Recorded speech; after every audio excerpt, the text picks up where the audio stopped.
there are actually patients na walking, na walang crutches, 1 day after ACL. Just 1 day po.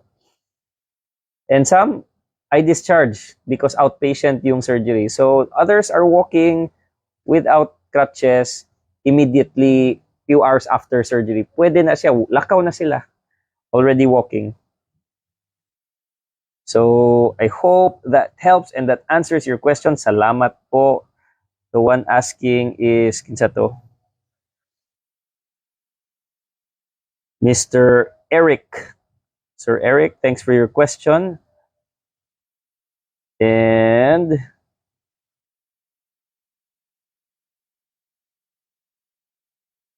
we'll share some videos also sa atong mga friends no who are asking.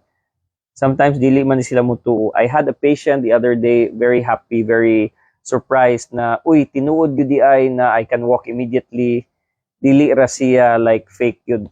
And yes, it's really true. Patients are walking immediately after surgery, some hours after surgery, others 1 day after. Not every patient is different, but our goal is to get you na makabalik mo sa inyong sport. So of course, we want you to walk immediately.